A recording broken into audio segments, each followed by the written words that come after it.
I'm Malorie. And I'm Greta.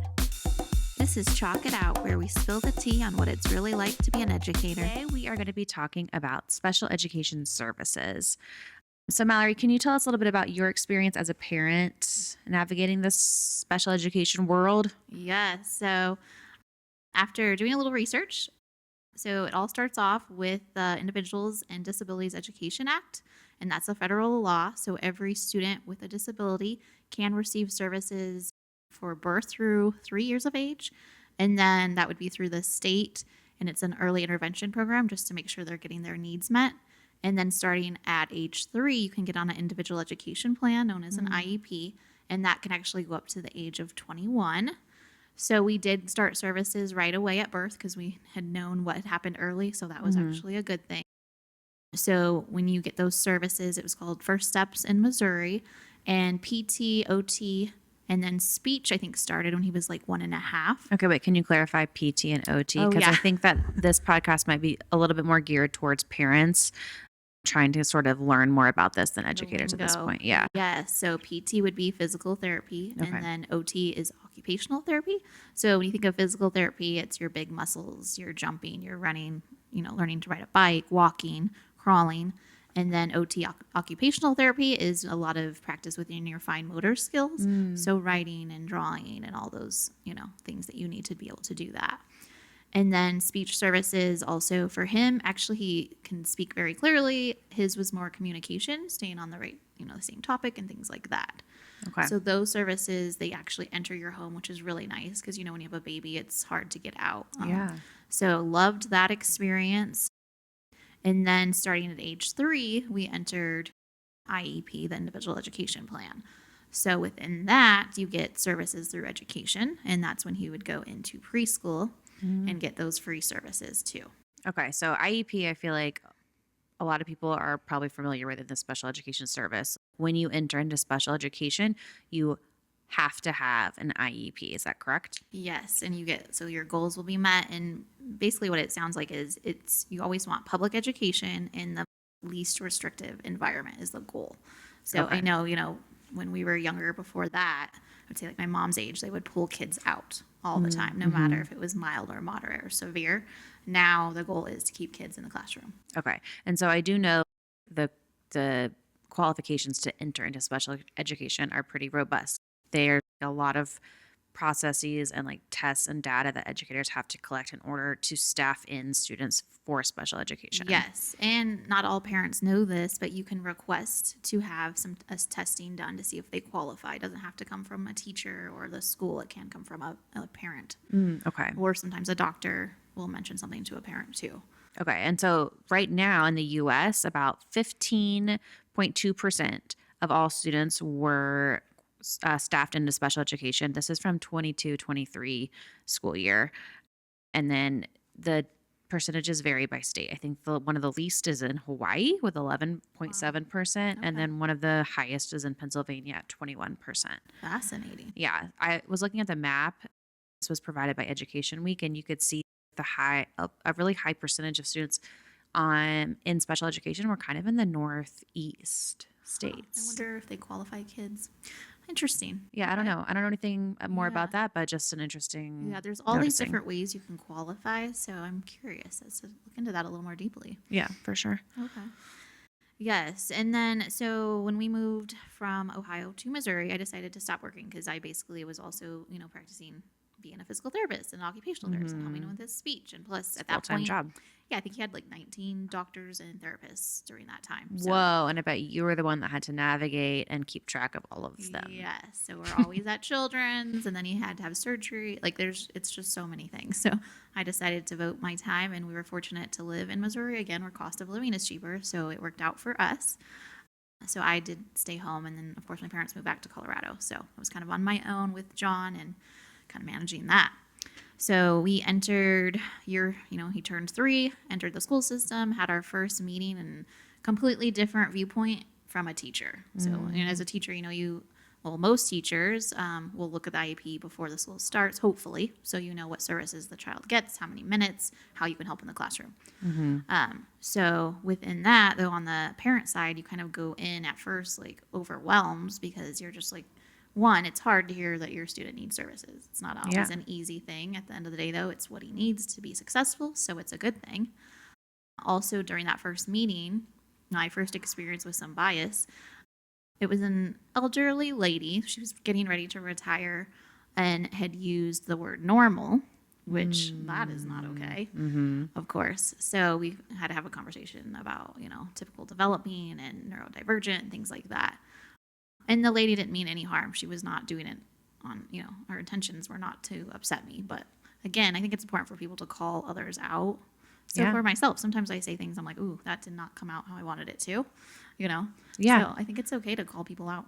Yeah. I mean, and language matters, and the words that you say really do affect the way that you're seeing things and the way other people see things as well.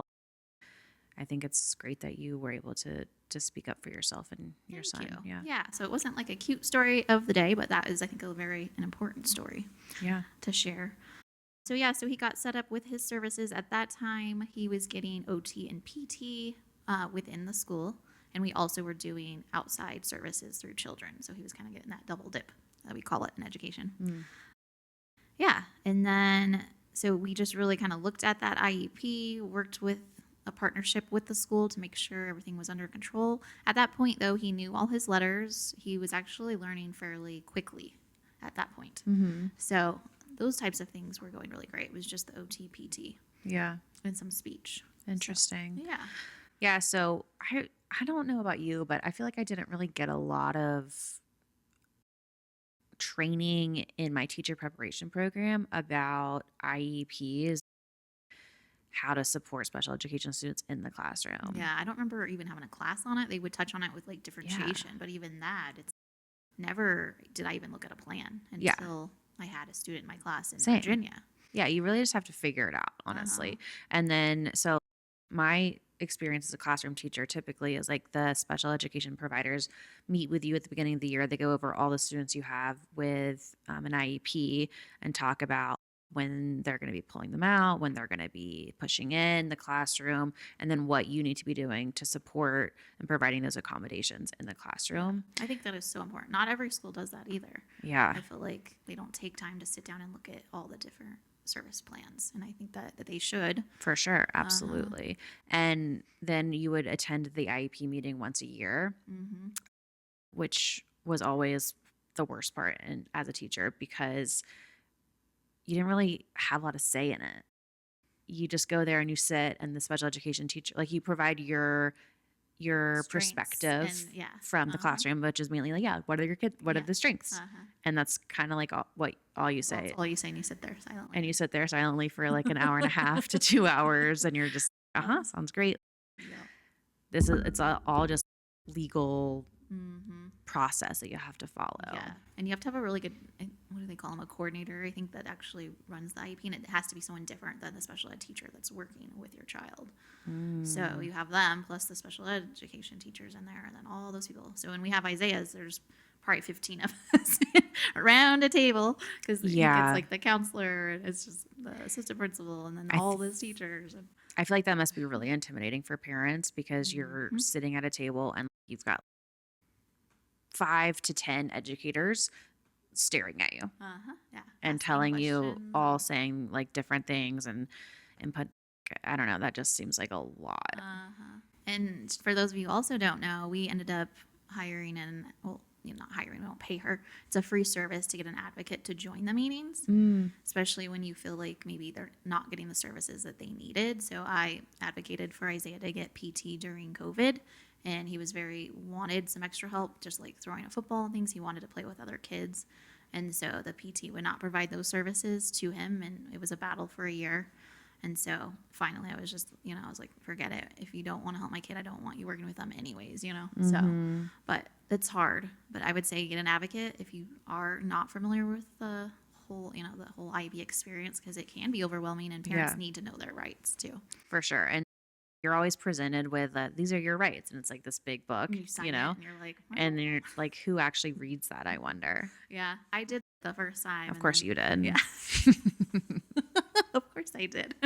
maybe they are reading it. I don't know, but I feel like it's a lot, probably, I mean, I've It never read is. it. Yeah, there's a lot to it. So, and if you're not happy with it, you can do something about it. So, usually the school will try to work with you before that happens. But yeah, so the whole process can be a lot too. I had to write it down because I was like, I don't even remember. Because you start with obviously a referral again by a parent, doctor, school, whoever.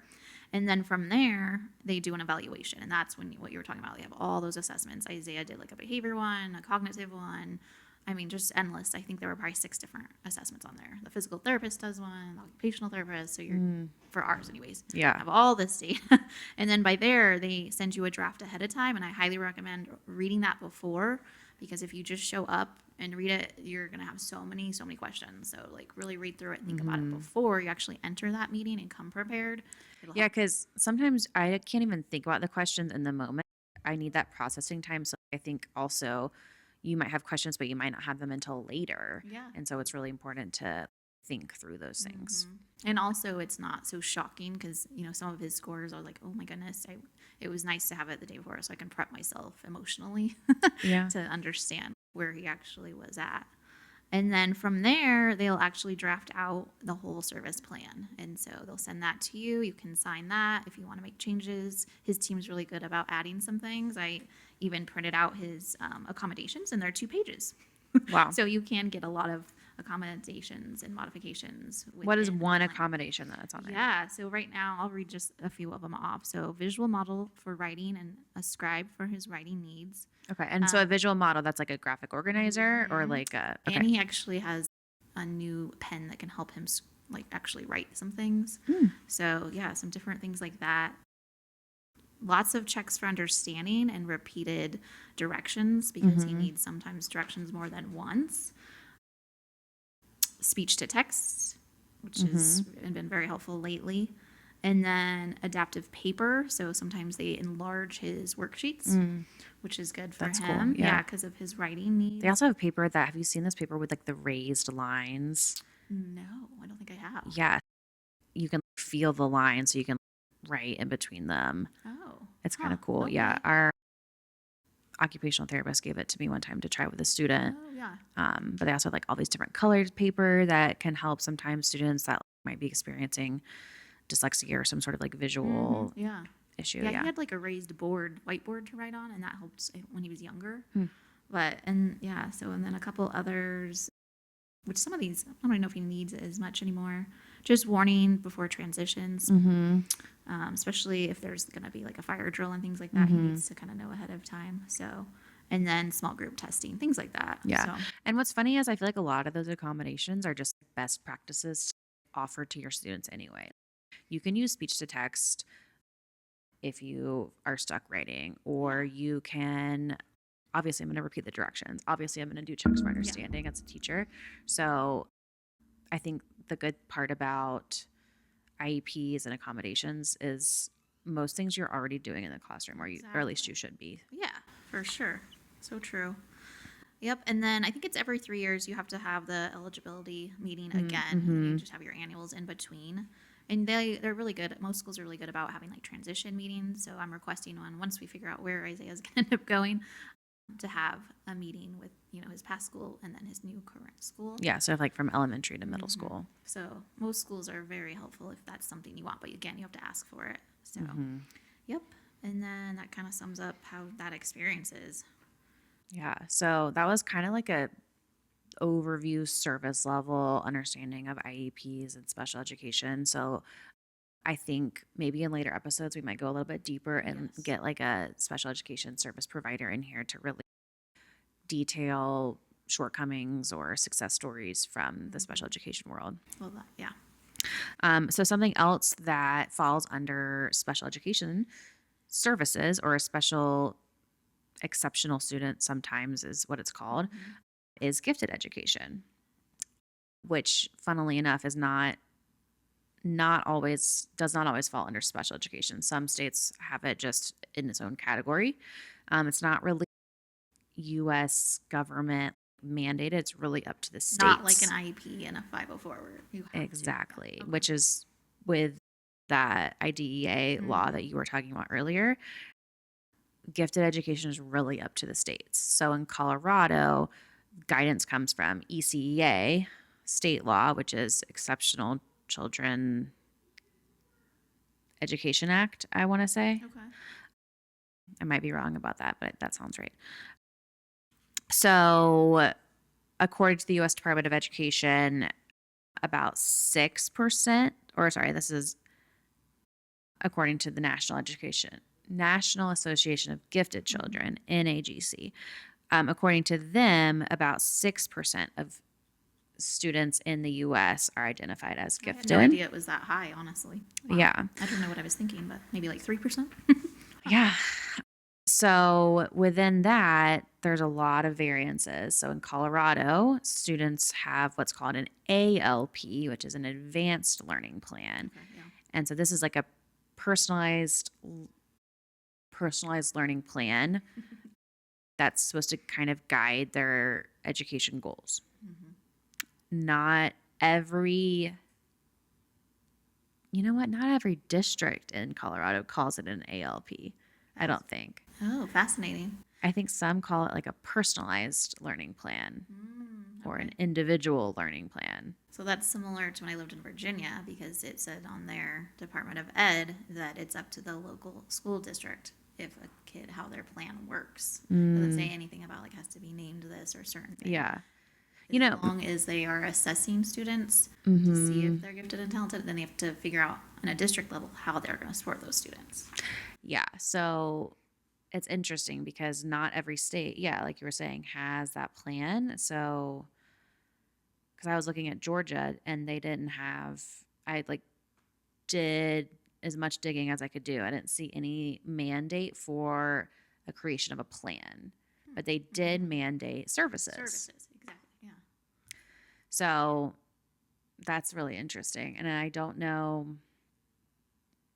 really know. We'd have to really dig into the research or the data to see which states are more successful in terms of programming I agree. with a plan or without a plan. I could share my experience in Virginia because I actually really enjoyed that. Because again, going back to, they have that early preschool program, first of all, gets those kids, minorities, up and ready to read. So I think that helps. And then their goal in this school district in Virginia was to make sure that the ethnicity matched, GT matched the actual population of the district.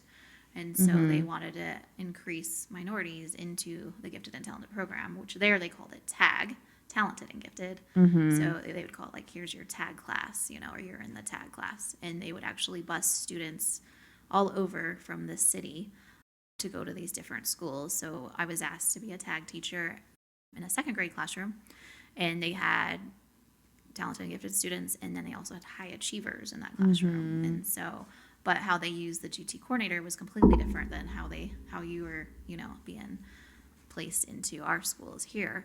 And so the GT would actually kind of help coach me. She would come in and actually have enriching lessons, and then sometimes pull some of those other students out too. And that's how they use those. So they didn't ever spend time on the plans or anything like that. Yeah.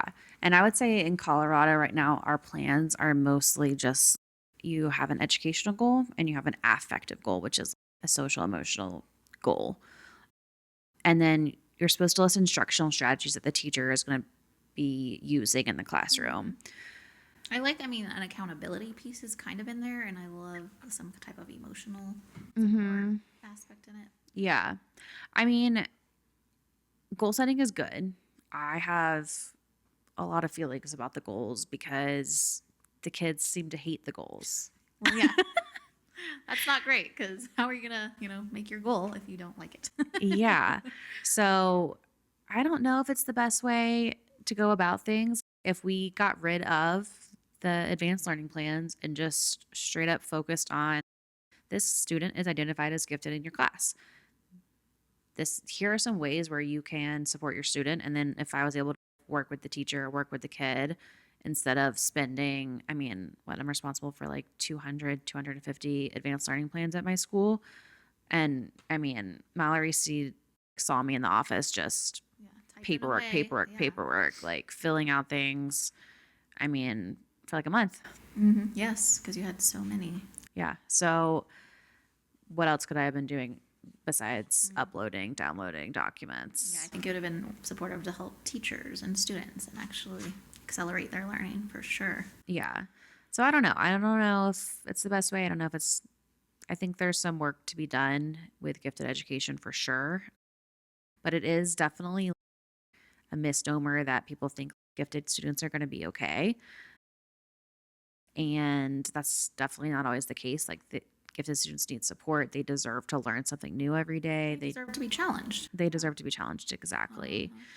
And there's some statistic, I wish I had remembered to look that up, but it was 5% of identified gifted students or something in high school end up dropping out. Ooh, And don't quote me on the 5% because I need to look it up. but it was high. Yeah, we'll post it in our blog post. I'll post the correct numbers on that. But yeah. And I think that goes back to, I know we were going to get into twice exceptional, which Mhm. I've had a few in my classrooms, and making sure that their needs are met. Because I know sometimes those students can be, as teachers say, like the behavior kid.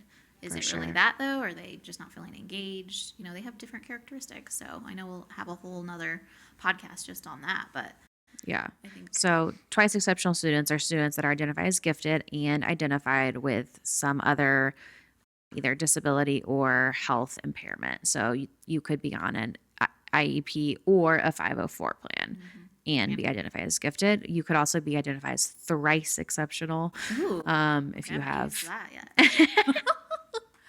if you have an IEP and a 504 and an ALP. Oh my. Yeah. Wow. All the things. All the things. Probably all the meetings, all the surveys to fill out for parents. It's a lot. Yeah, I can imagine. Just one IEP's great. Yeah. Okay. So speaking of Yeah, 504s, get some 504s then. Oh god. so we're gonna give some statistic or some facts. So we're gonna read a little bit so that we can make sure we get everything correct. So this is coming from the U.S. Department of Education. So Section 504 is part of the Rehabilitation Act of 1973. Which basically prohibits discrimination on the basis of disability in programs or activities that receive federal financial assistance from the U.S. Department of Education. So, schools and other institutions. And then the key factor in determining whether a person is considered an individual with handicaps covered by 504 is whether the physical or mental impairment results in a substantial limitation of one or more major life activities, which is defined as caring for oneself, performing manual tasks, walking, seeing, hearing, speaking, breathing, learning, and walking. So basically, if your health impairment or disability affects your ability to do any of these things, then you would qualify for a 504. Okay. And I just realized this because I didn't know this until recently, that you can have an IEP and a 504, like you were saying. That is like mind blowing. So I've had a couple people that have reached out and have said, you know, you should think about getting Isaiah on a 504. It'll actually help him through college and into the workplace. So now I'm like, okay, Right, because IEPs end at 21. at 21. Okay. And then also, yeah, I was just trying to figure out what it would look like, the difference, I guess, between the two. Yeah, so I think 504s are more geared towards Education services, right? like accommodations due to these disability impairment, health impairment, but not necessarily a learning disability, Yeah. which would be more of a IEP. Yeah. And so you're saying 504 is just accommodations, right? That is my understanding of it. Yes, like it's basically saying you can't be discriminated against because of this, and here are the accommodations that we are going to provide to help you learn, to help you work, to help you walk to class. Yeah. Well, even I was thinking like extracurricular activities. I know that 504s are actually very helpful for that, especially like in high school. So if a student may need extra time on their assignments because of something, that helps with that so that they can stay in their extracurricular sports or whatever it is. Right. Or if you have an allergy, a bad allergy, like some sort of accommodation, say you're allergic to grass or something and it's really bad, your accommodation may be play in the gym or something. I don't know exactly how that would work, but I had a student that had some like tactile issues for certain things. And so they wore gloves when Okay. touching certain things Yeah. because that was an accommodation that they had Mhm. because of like a sensitivity issue. Okay. I don't think I've had actually anyone with 504. I've had a lot of IEPs, but not a 504. Hmm. Yeah. I mean, I think I've had a few 504s, but I definitely IEPs are more, I've had more IEPs than Yeah. 504s. Um, so what are some tips that you have for either teachers or parents if you have kids with ALPs, 504s, or IEPs, yeah. IEPs? I think for all three, it's really important to make sure you're a partner with the school, right? Because you want to Yes. know what is on that plan and you want to make sure it's what the student needs. I think that is the most important thing. And I love that you said partner because it can be really easy for parents. I'm assuming, I'm just thinking of anyone that you love. If you feel your loved one is not getting their needs met, to come in really hot, right? Oh, yeah. And to come in the attack. And that's just going to put the other person on attack Mm-hmm. or the Exactly. defensive. And you're not gonna get anywhere. So Yeah. you have to approach it. Everyone has my kid's best intentions in Yes. mind. I know every teacher has kids' best intentions Mm-hmm. in mind, and so you have to come in it Yeah. with a partnership lens. Uh-huh. And don't be afraid to speak up. I know it can be intimidating when you're in those meetings and everyone's staring at you, but for sure it's your kid. You have to do what's best for them. So don't be afraid of that. Yeah. And And then, follow up. yeah. Oh gosh, yeah. Follow Mm-hmm. up because I think it can be really easy to, especially like as a teacher, like I'm gonna put all these things in place and then you're really good for a month and then you're like, oh, maybe the kid doesn't really need it as much, or you get busy doing a million other things, you get 3 new students, whatever, Yeah. and you just forget to print out the accommodated worksheet Exactly. or you forget to repeat the directions or you forget something Mm-hmm. and it's not malicious. No, yeah. It just happens sometimes. And so like that follow up of, hey, how did this unit go with this? Or can you explain this kid, my kid's grade, were his accommodations being provided? Mm-hmm. That is so true. And I think the other thing is to make sure for teachers and families, make sure those minutes are getting met. Because I will tell you, Mm-hmm.